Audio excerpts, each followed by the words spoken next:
Muy buenas noches, queridos hermanos.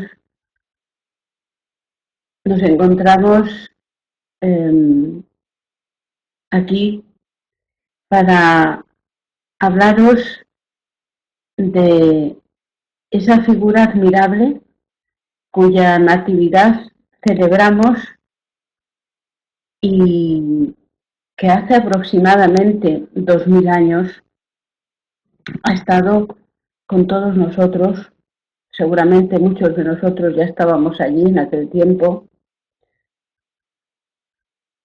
Y para hablar de algunos encuentros que han tenido lugar con personas, con espíritus hermanos y de los que hemos tenido razón a través de muchas psicografías y muchos libros, sobre todo de Chico y de Divaldo Pereira Franco, Ivonne Pereira Amaral, el propio espíritu de Manuel Filomeno de Miranda, etcétera, etcétera. Antes de nada, vamos a llevar el pensamiento a Dios nuestro Padre, al Maestro Jesús. Vamos a cerrar los ojos.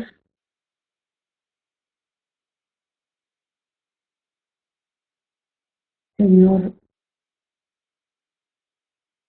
Padre Celestial, hace casi 2000 años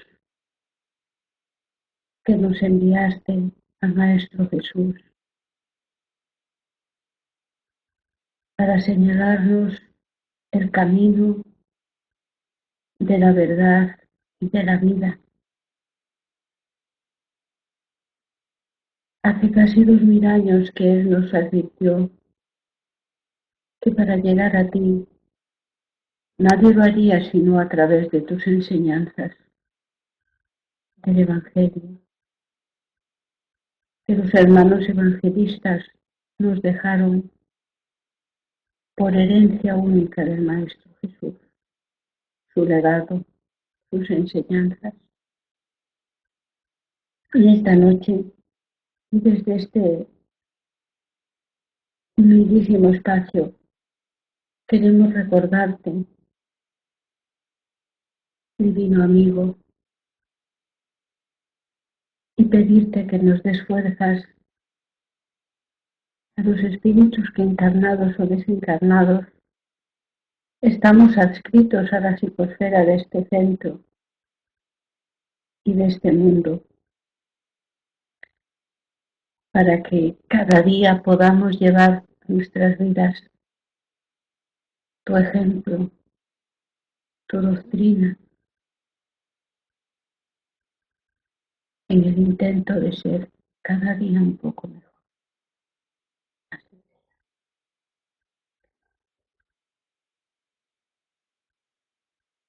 ¿Oís bien? ¿Se oye bien? ¿Oís todos bien? Manoli. Sí, va, perfectamente. Que la única que no sabía si oías bien eras tú. Bueno,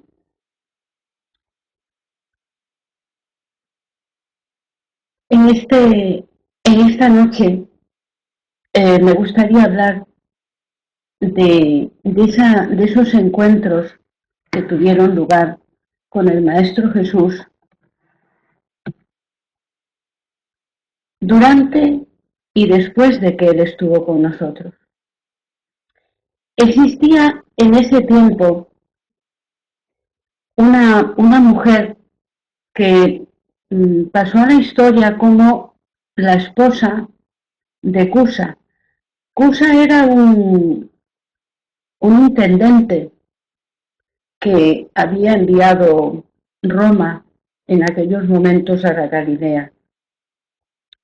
Su esposa se llamaba Joana y hay referencias a ella en diversas partes de los evangelios, no muchas, pero alguna referencia sí que hay a Joana de Cusa. Las referencias mayores a nosotros nos han llegado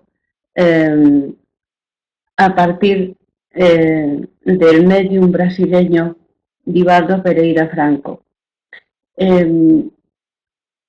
Su mentora espiritual es Joana de Angelis. ¿Y quién es Joana de Angelis? Pues, queridas hermanos, Joana de Angelis, la mentora de Divaldo Pereira Franco, es ni más ni menos que el mismo espíritu que en su momento estaba reencarnada en Galilea, siendo la esposa de Cusa. Era Joana de Cusa, es decir, Joana de Angelis y Joana de Cusa son los mismos espíritus, es el mismo espíritu. Y hay un libro hermosísimo cuya lectura yo os recomiendo, que habla de esta relación entre Joana de Angelis y Divaldo Pereira Franco e incluso Wilson, el primo de Divaldo. En aquellos momentos, Joana de Cusa era la esposa, como digo, de Cusa y tenía 2 hijos. Y claro, el carácter de su marido era un carácter que chocaba mucho con ella, puesto que ella era una mujer, una esposa y una madre admirable, responsable y cumplidora de todos los preceptos. Y por el contrario, el esposo pues no era de esta manera, no era de este modo de ser y de pensar. Ella sufría mucho, tenía muchas discusiones con él y muchos problemas. Ella era una mujer rica, evidentemente, por la posición de su esposo, y tenía esclavas. Y una de las esclavas, una noche, bien sabiendo que había discutido con su marido enormemente y estaba muy triste y pesarosa, me dijo, ¿por qué no viene conmigo y la llevo a ver al Galileo, que es un rabí nuevo que hay y que predica el amor, la paz, la tranquilidad, y sería bueno que hablase con él, para que él le diese tal vez algún consejo? Y Joana de Cusa se dejó conducir por la esclava y empezó, así conoció a Leví, al Maestro Jesús en aquel momento. Y ante las quejas que ella cuando tuvo un momento para hablar con el Maestro Jesús, eh, ella le daba quejas del comportamiento de su marido y el Maestro Jesús, lejos de animarla a que abandonase a su marido o tuviese con él cualquier desentendimiento, la animó a que lo mirase como un hijo, que lo viese como un hijo suyo necesitado de su comprensión, puesto que ella era un espíritu más elevado. Y así lo hizo, pero siguió las prédicas de Jesús continua y constantemente. Joana de Cusa estaba entre las mujeres que seguían habitualmente las predicaciones del Maestro Jesús. También estuvo entre las mujeres que estuvieron al lado de la cruz en el momento del Calvario, del martirio de Jesús. Y ella tenía, como os dije, 2 hijos. Yo me llevé una gran sorpresa cuando leí el libro, uno de los libros que me envió Divaldo, y resulta que esos 2 hijos que tenía Joana de Cusa en ese momento, uno era Divaldo, el Divaldo Pereira Franco que ahora conocemos, y el otro era su primo Wilson. Eran dos hermanos, eran los hijos de Joana de Cusa. Qué grande es esto de la reencarnación, hermanos, qué grande y qué hermoso, cómo estamos entrelazados los unos con los otros, qué bonito. En ese momento, como os digo, Joana era una mujer perteneciente a la alta sociedad allí en ese momento, pero su marido, que era un intendente, un alto político, sería como hoy un alcalde, pero con más poderes en aquel tiempo que los actuales alcaldes, pues vino a caer en desgracia, como suele suceder a muchísimas personas en la política. Y al final, cuando cayó en desgracia, lo perdió todo y perdió hasta su vida. Y Joana tuvo que ponerse a trabajar lavando y planchando ropa de, de otras patricias, porque ella era patricia. En la sociedad de entonces, los patricios eran, eh, sería como la alta sociedad de hoy, y ella se puso a lavar y a trabajar planchando ropa, haciendo quehaceres para sacar adelante a sus dos hijos, puesto que tenía dos muchachos, como os dije.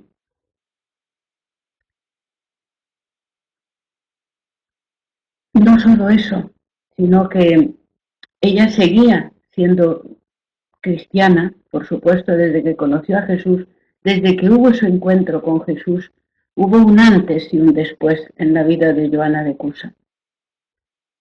Pasó a ver a su esposo como un hijo, pasó a amarlo, disculparlo, lejos de irse de su lado, lo ayudó, estuvo a su lado y fue para él una madre antes que una esposa tal y como le dijo, tal y como le pidió Jesús que hiciese.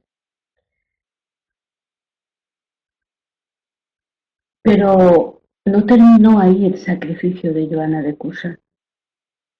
Cuando en el gobierno de Nerón, que fue conocido por, su, por su barbarie, por sus actos salvajes hacia los primeros cristianos, él dijo que quería iluminar, que iba a hacer una gran fiesta en Roma y que esa fiesta la iba a iluminar con antorchas vivas de cristianos. Eso hizo. Convocó a una gran fiesta a todo Roma e iluminó toda la ciudad. Cogieron y prendieron a cristianos y los quemaron vivos. Entre esos cristianos que quemaron vivos estaba Joana de Cusa y su hijo. Y su hijo le pidió a su madre que abjurase de la fe cristiana para salvarse. Y ella reconvino a su hijo y le dijo, hijo, salvaríamos el cuerpo y nuestra alma, que sería de ella. Y no quiso abjurar a su fe. Por eso Joana de Cusa y su hijo desencarnaron ambos quemados vivos, uno de tantos cristianos que murieron, que desencarnaron aquella noche, quemados vivos a órdenes del emperador. Allí, en esa joven alma que era su hijo, quedó ese rencor, no hacia quien los ordenaba matar, fijaros cómo somos los humanos, sino hacia Jesús, porque su madre no había querido abjurar a su creencia. Ese muchacho, ese hijo de Joana, era ni más ni menos que el que conocemos con el nombre de Tío Nilsson, que es el primo que ahora desencarnó también el primo de Divaldo. Y el otro hijo de Joana era Divaldo Pereira Franco.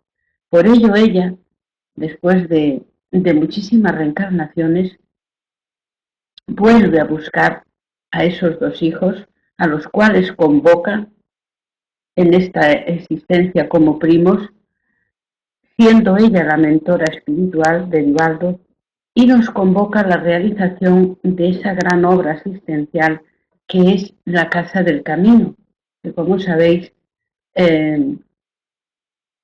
acoge a muchísimas criaturas abandonadas gracias a la mediunidad bendita de Divaldo Pereira Franco con todas las obras que recogió por psicografía. Más adelante volveremos a encontrar a Joana de Cusa, ya en otra reencarnación, en Umbría, en Italia, como Clara de Asís, como el espíritu de Clara de Asís, contemporánea y compañera de Francisco de Asís. Francisco de Asís, conforme nos informan diversas psicografías espíritas, es ni más ni menos que Juan Evangelista, es el espíritu de Juan el Evangelista, el, el discípulo muy amado de Jesús. Y ahí Clara funda, porque sabéis que Francisco de Asís creó 3 órdenes dentro de los franciscanos, creó 3 órdenes. Una, la orden de San Francisco de Asís, que era de monjes. Luego Clara de Asís era la fundadora de la misma orden dependiente de los franciscanos, pero de mujeres, las clarisas.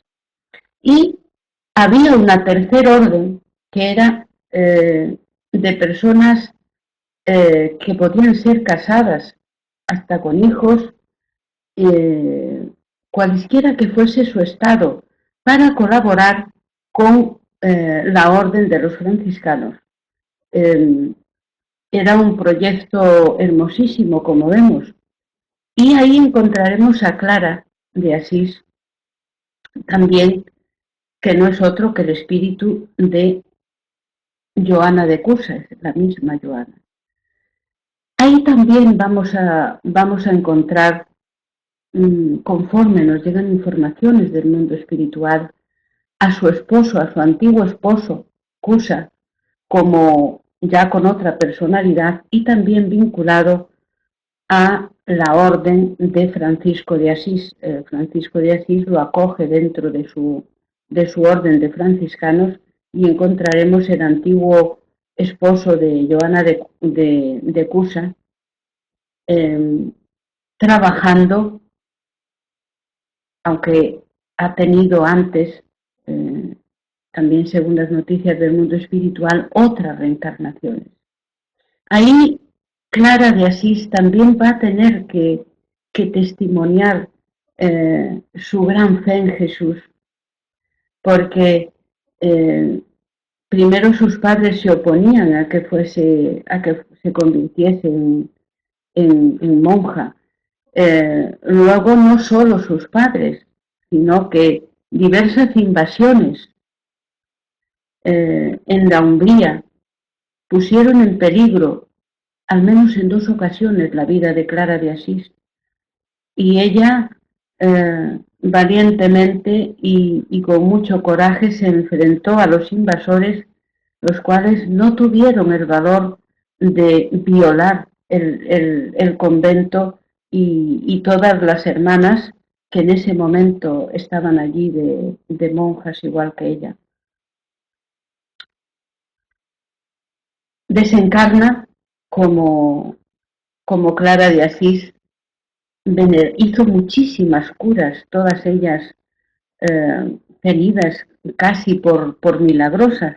De hecho, lo que hacía Clara era imponer las manos, fijaros, sin lo mismo que hacemos en los centros espíritas. Ella, Clara de Asís, imponía las manos y la persona curaba, curó a un niño ciego, le devolvió la vista, eh, hizo varias curaciones, todas ellas muy famosas en la zona de Umbría, en Italia.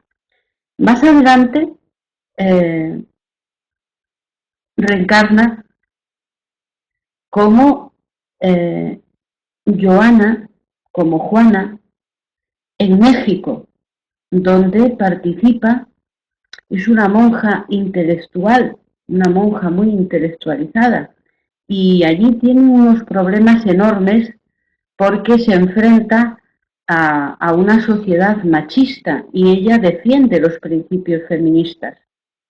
Eh, Juana eh, defiende que una mujer eh, debe de tener acceso a, a la cultura y escribir igual que un hombre. En ese momento a nosotros ahora, hoy, nos puede parecer irrisoria esta actuación, estos hechos, pero entonces era casi una herejía escribir. Fijaros que los obispos se sentían insultados porque ella casi tenía escribía muy bien y casi tenía una escritura tan perfecta como los hombres, y eso no podía ser, eso era imposible.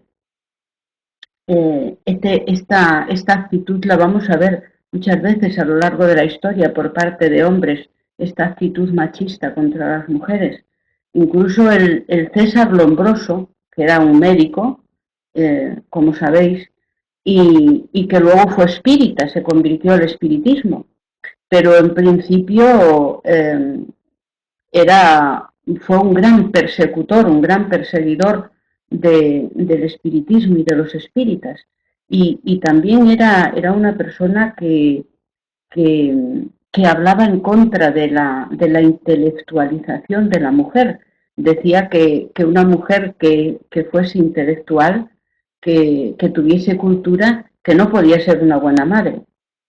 Afortunadamente han pasado luego César Lombroso tuvo que cambiar todo su pensamiento, darle la vuelta desde que se tornó espírita, comprendió que las mujeres, aunque tuviésemos estudios, aunque estuviésemos intelectualizadas, no por ello teníamos que ser malas madres, sino que todo lo contrario, una madre con conocimientos puede ejercer mejor su ministerio de madre que una madre que no tiene conocimientos, evidentemente.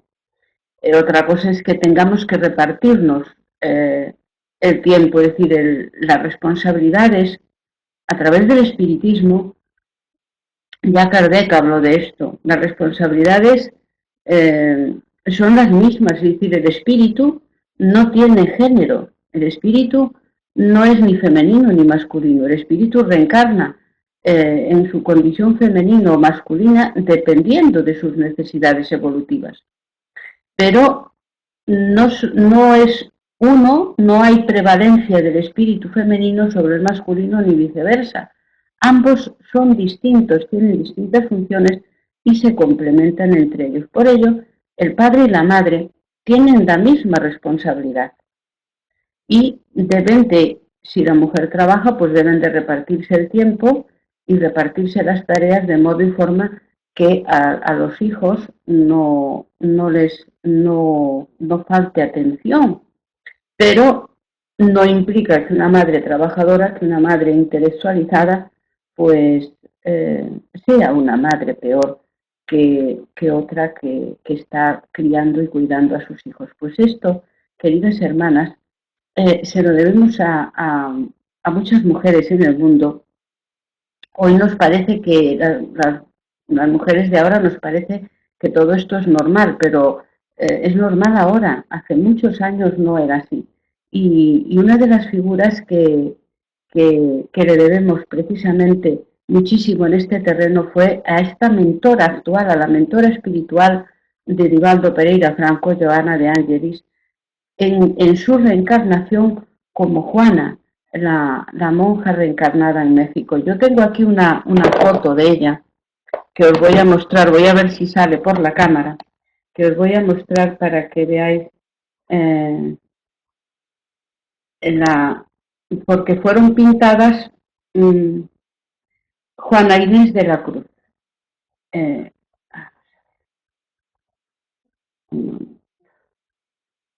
es que es una...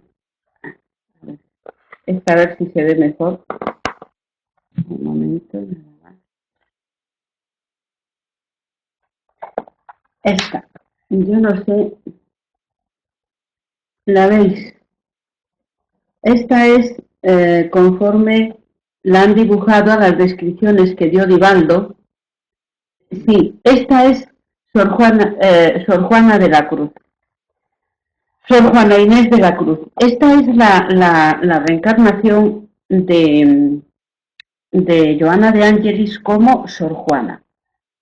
Pues esta mujer eh, era un espíritu, además fue autodidacta, porque como entonces las mujeres no podían ir al colegio, pues ella todo lo que aprendió fue de modo autodidacta. De hecho, se hizo monja porque ella rechazaba el matrimonio.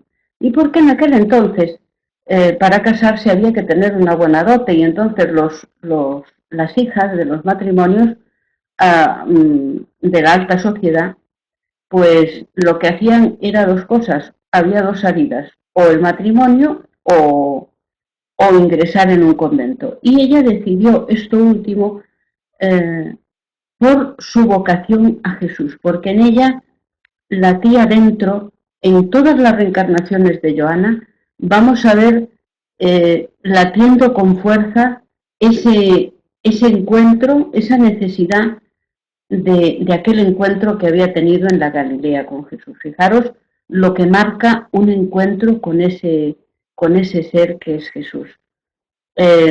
Lo describen, hubo una investigación hace un tiempo, una investigación que vamos a decir que no es malintencionada ni que estuvo mal hecha, no, estuvo hecha con los parámetros de la ciencia, de nuestra ciencia terrestre, pero que finalmente los resultados no fueron los deseados. Ellos investigaban, querían investigar sobre cómo sería Jesús. Voy a quitarme esto porque ahora hace calor. ¿Cómo sería la figura de Jesús? ¿Cómo sería Jesús? Y entonces hicieron una investigación antropológica en base a unos restos hallados de un varón en aquellos tiempos, y entonces hablaban de un Jesús como una piel oscura, muy oscura, eh, alto, muy corpulento. Sin embargo, las descripciones que de él nos llegan, no son en absoluto esas. Se trataba, el pelo lo tenía dorado como la miel, los ojos eran verdes, los describe, hay una carta de Publio Lentulus, que era un senador romano, que precisamente vosotros seguro que habéis oído hablar muchas veces de él, porque es Emmanuel, el guía de Chico. Pues el senador Publio Lentulus dejó escrito como senador en sus tiempos, dejó escrita una descripción de Jesús, porque él tuvo un encuentro con él en un sueño, pero también lo vio en la vida real, y lo describió como que tenía los cabellos como el color de la miel, que era sobre 1,65 m, 70, muy delgado, nada musculoso, y con una mirada verde como el mar de Galilea. Lo describía, eran las palabras de Emmanuel.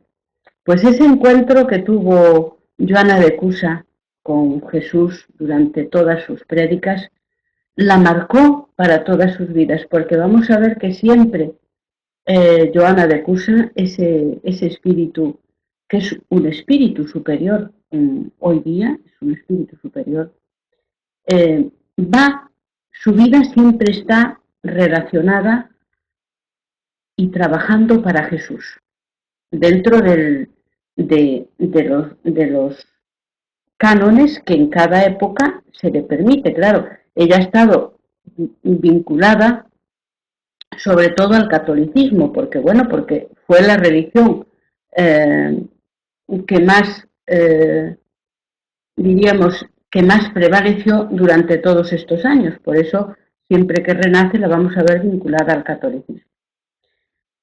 Como os digo, muchas de las conquistas que ahora tenemos las mujeres, a ella le costaron sudor y lágrimas. Al final, perseguida mmm, por, por la curia, por el alto clero, esta monja perseguida, se llamaba Sor Biblioteca, le llamaban también, y perseguida y cansada, abandonó los libros y se dedicó de nuevo a los leprosos, a los perseguidos, a cuidar a los que nadie quería cuidar. Y ahí fue donde realmente ella, como Sor Juana de la Cruz, encontró por fin la tranquilidad y la serenidad, porque mientras estuvo luchando por, por encontrar un sitio dentro del intelectualismo que era machista en aquellas épocas, ella lo pasó muy mal y fue muy perseguida y con peligro incluso hasta para su vida. Y es en el momento que deja todo eso, que empieza a dedicarse a los que sufren, a los más pobres, que ella vuelve a encontrar la paz y la serenidad. En la reencarnación siguiente vamos a encontrar a Joana de Ángelis reencarnada también en el Brasil. Y ahí también como monja, también ahí se reencarna, ahí como Joana Angélica de Jesús. Y ahí da muestras también de su gran coraje y desencarna mártir en lo que fue la guerra en el Brasil. Ustedes sabéis que Brasil era una colonia portuguesa, entonces para liberarse de Portugal, pues hay una revolución que entre ellos la lleva a cabo el famoso Tiradentes, que es un personaje histórico del Brasil que luchó por la independencia del Brasil. Y en esa reencarnación, Joana trabaja en ese convento, es como un lugar donde acogen a criaturas, a mujeres que han tenido deslices en el terreno del sexo, que han sido violadas o que quedaban embarazadas de hombres ya con una familia, es decir, de hombres casados. En fin, ahí era como un correccional de mujeres que las ingresaban ahí y las monjas cuidaban de ellas. Pues bien, Joana de Ángelis estaba ahí en esa comunidad ayudando a todas esas criaturas, que muchas de ellas ella las describe como grandes obsedidas porque espíritus infelices, espíritus desgraciados, las envolvían y habían sido también en parte responsables de las cuestiones de la delincuencia que habían producido esas hermanas. Ella les ayuda muchísimo, ahí realiza un verdadero trabajo de desobsesión. También siempre, y sin saberlo, sin ella ser consciente, ella seguía imponiendo las manos. Joana de Ángelis, en todas sus reencarnaciones, imponía las manos sobre las personas y realizaba auténticos milagros, pero ella no sabía muy bien por qué, porque claro, ella no se acordaba de aquel encuentro con el Maestro Jesús en Galilea hacía casi 2000 años. Pero ella, en cada reencarnación, vamos a ver siempre a Joana de Ángelis imponiendo las manos sobre las personas. y consiguiendo con ello grandísimas mejoras.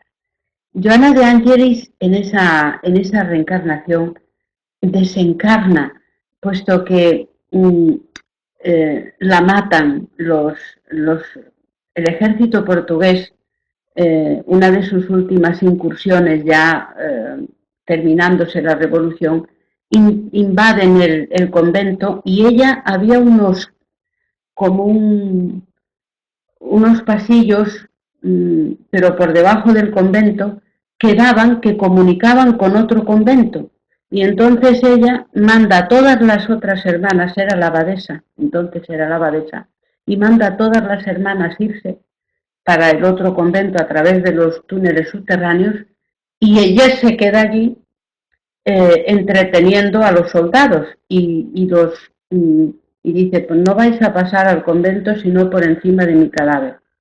Y efectivamente uno de los soldados le dio un tiro que le dio en pleno pecho y luego la terminó de matar a golpes de bayoneta. Esto es lo que nos llega a la historia. Desencarna, por supuesto, y dándonos un ejemplo de que el capitán nunca abandona el barco, o sea, se queda ahí para que las otras hermanas monjas lleguen al otro convento y no sean martirizadas ni encontradas, así como también todas las muchachas que estaban dentro del convento, todas estas mujeres que con el tiempo, estas señoras, no penséis que estaban allí recluidas, aquello no era una cárcel, no, es que las cogían las monjas por caridad y ahí era como una reeducación para esos espíritus, esas mujeres promiscuas en los terrenos del sexo, muchas de ellas obsedidas.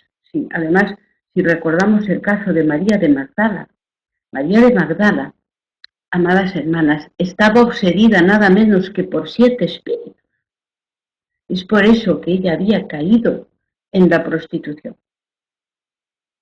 Y a partir del conocimiento, a partir de ese encuentro también con Jesús, cambia totalmente, abandona su vida de perdición porque, claro, Jesús apartó a esos 7 espíritus infelices y desgraciados que obsedían a María de Magdala y pasa a ser una de sus seguidoras. También María de Magdala encuentra a Jesús y a partir de ese momento precisamente es a ella a quien se le aparece. Y si recordamos, María de Magdala quiere ir hacia Jesús y abrazarle y dice, no mujer, no te acerques a mí que todavía no he ido a mi Padre. Es decir, fijaros, qué riqueza encierra el Evangelio si nos fijamos en él. Muchos de nuestros hermanos, los católicos, hablan, y otras sectas religiosas cristianas, tratan a Jesús como Dios, como Hijo de Dios, como una divinidad. Y realmente él nunca dijo eso. Él jamás, él se definía a sí mismo como Hijo del Hombre. Cuando dijo que hasta las zorras tenían donde reclinar la cabeza y el Hijo del Hombre, o sea, él no tenía donde reclinar la cabeza. Él nunca dijo que fuese Hijo de Dios, que fuese una divinidad igual a Dios, como tampoco dijo yo soy la verdad, yo soy el camino, la verdad y la vida. Dijo, yo he venido a enseñaros el camino de la verdad y de la vida. Es totalmente distinto a yo soy el camino, la verdad y la vida, lo cual sería igualarse a Dios nuestro Padre. O sea, hay toda una... Yo muchas veces creo que habida cuenta de que Jesús se supone que hablaba en aramaico. Aramaico es un idioma que era arameo, pero el arameo que se hablaba en la región de Galilea o en hebreo. Claro, esas traducciones han tenido que ser hechas, no sé, de una manera poco adecuada y se han malinterpretado las cosas o se han cambiado, yo ya ahí no sé, pero desde luego a poco que se estudie, que se empiece a investigar en todo esto, sobresale la figura de Jesús con un esplendor y una luz que es increíble. Y lo que está claro es que todas las personas que le conocieron y que realmente caló en ellas el mensaje de Jesús, hay un antes y un después en la vida de esas personas. Joana de Ángelis, como digo, la dejamos en el Brasil desencarnada y ahí ya pasa para el mundo espiritual y la vamos a ver como la mentora de Divaldo Pereira Franco. Y nos llega de Divaldo Pereira Franco, precisamente, nos llega la información de que Nilsson, el primo de Divaldo Pereira Franco, que desencarnó, pues hará un mes o así hará, o tal vez menos, pues era el hijo de Joana de Cusa, el que murió, que desencarnó quemado vivo junto a su madre y con tantos y tantos cristianos en aquella famosa y tristemente famosa noche en la que Nero ordena que toda Roma sea iluminada con los cristianos. Pero no penséis que los cristianos llevaban lámparas, no. Las lámparas que hubo en Roma esa noche eran los cristianos. Por eso tal vez, yo lo he pensado muchas veces, la ley de Dios es infinitamente bueno, pero también es justo, ya que aquella noche el emperador romano quiso iluminar Roma con los cristianos, es decir, quemándolos vivos, atándolos a postes y quemándolos vivos.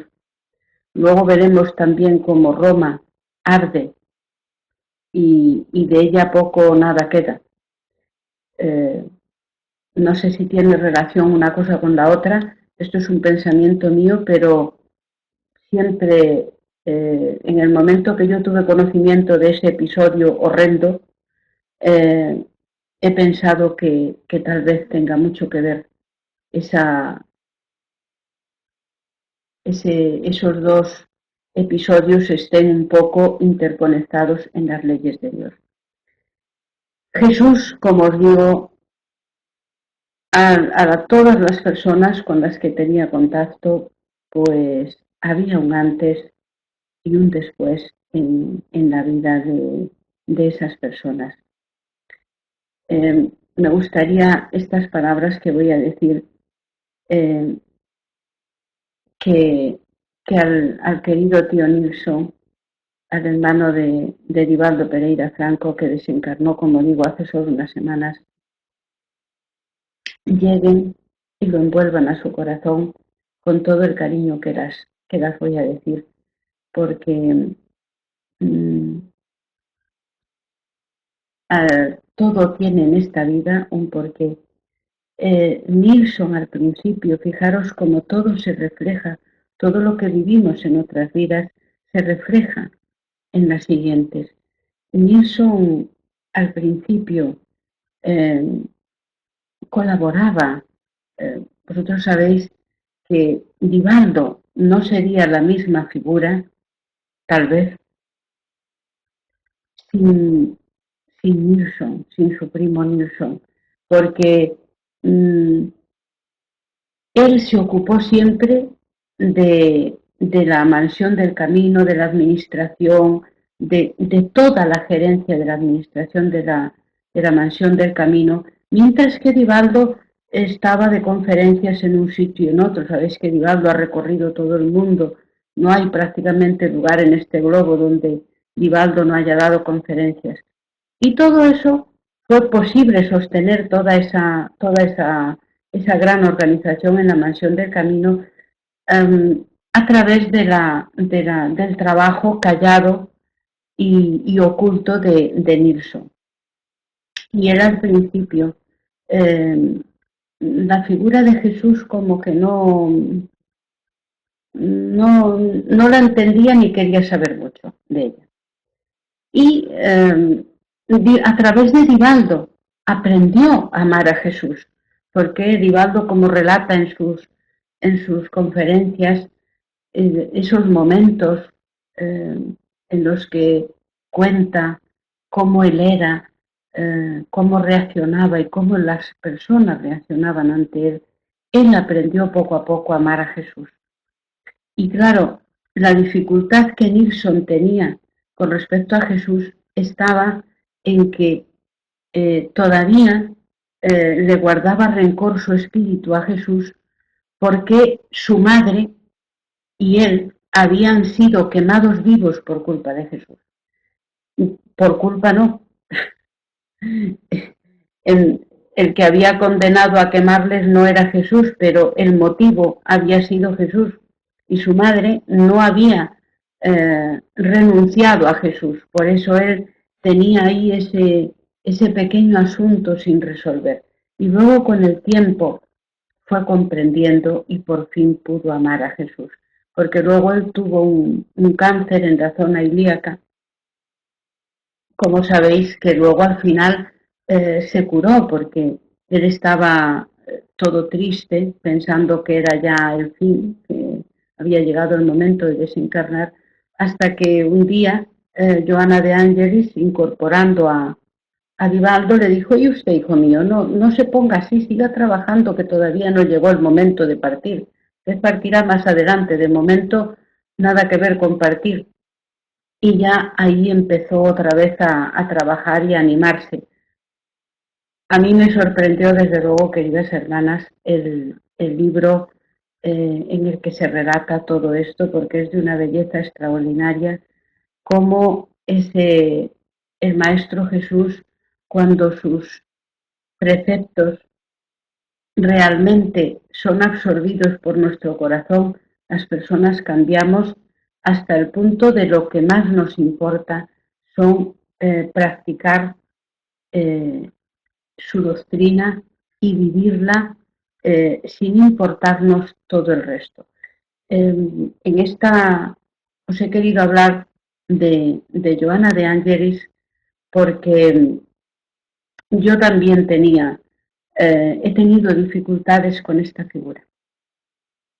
Este espíritu, no sé si tiene algo que ver, supongo que una vida del pasado en esta, no lo sé, pero tenía un poco de dificultad, yo creo que era porque unas personas, unas espíritas a las que yo conocí, estaban todo el día con Joana de Ángelis arriba, Joana de Ángelis abajo, y estas personas, estas hermanas, pues eh, hubo un episodio bastante doloroso con respecto a ellas y nuestro grupo, y entonces yo no sé si eso estaba ahí un poco por resolver, que yo tenía como un repelús cada vez que se hablaba de Joana de Ángeles, la pobre qué culpa tendría. Pues esto os hablo muy al principio de yo conocer la doctrina espírita. Luego, felizmente, eso pude resolverlo, pero no sé si tendría también algo que ver en la historia. No sabemos cómo todos estamos unidos los unos a los otros, pues no sabemos si tendría que ver en otro tiempo con alguna cuestión. Lo cierto y verdad es que a mí me impresionó ese encuentro de Juana de Cusa, de Joana de Cusa, en, en Galilea con Jesús, y cómo cambió su vida, no solo en ese momento, sino en todas, absolutamente todas sus vidas. También es curioso ver que ese espíritu en las distintas reencarnaciones siempre lleva el mismo nombre. Es decir, eh, Joana es Juana, Joana de Cusa, Juana de la Cruz, Joana de Ángelis, Clara, ahí es la única excepción es Clara, Clara de Asís, ahí es que cambia de nombre, pero luego todas las demás reencarnaciones lleva el mismo nombre, solo que en distintos idiomas, claro, como corresponde a los sitios donde nació. Ella estuvo reencarnada en Galilea, que sepamos, en, en Francia también estuvo reencarnada, en México, y luego en el Brasil. O sea que en cada uno de esos lugares donde ella estuvo, siempre como una abanderada, siempre sirviendo a Jesús. Por eso el programa de esta noche, por eso he querido dedicarlo precisamente, sobre todo a esos encuentros con Jesús y en este caso de ese espíritu que es Joana de Ángelis y de nuestro amado y querido Vivaldo Pereira Franco, que fue en ese lejano momento en que Jesús estuvo hace casi 2000 años en nuestro mundo reencarnado, como Divaldo y su hermano y su primo Nilsson estaban ya en ese momento, eran los hijos carnales de Joana y de su marido Cusa en ese momento. Es como una reflexión eh, para que nos demos cuenta, seamos conscientes de que también todos nosotros, vosotras, yo misma, hemos podido estar en ese momento, no sabemos en dónde, reencarnadas en no sé qué lugar, pero seguramente ya estábamos reencarnadas, todos nosotros. Y algún día pues sabremos, nos será dado conocer las vidas que entonces teníamos y que hacíamos. Eh, Nada más, porque ya es una hora lo que llevamos, lo que ya llevo hablando sobre eso, sobre ese encuentro de Joana de Ángelis con Jesús y ahora como mentora espiritual de nuestro amado Rivaldo. Os dejo el micrófono para que hagáis las preguntas que si tenéis alguna pregunta, ¿vale?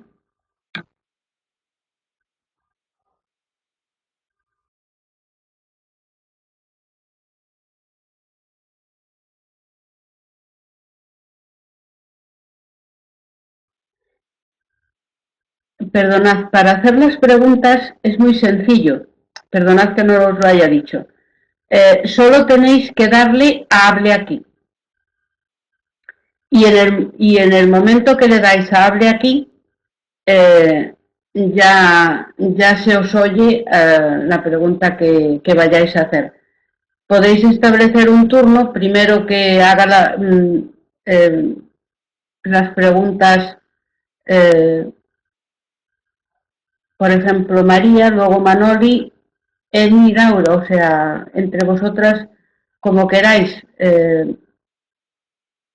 Solo puede hablar una a la vez, ¿vale? Entonces le dais a hable aquí y ya efectuáis la pregunta, ¿vale?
A ver, queridas hermanas, es que estaba, os digo por qué no podíais hablar, porque estaba puesto que no se hablase.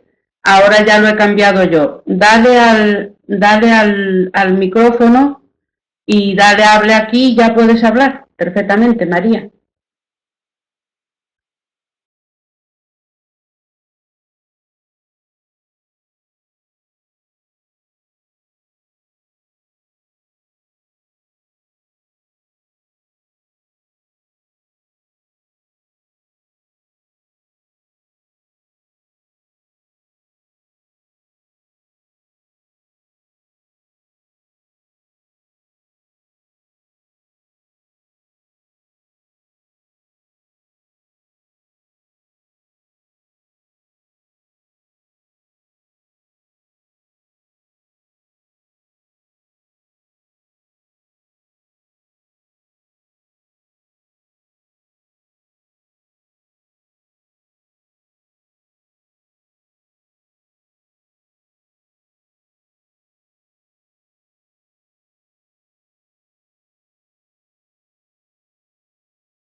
A mí me ha encantado verte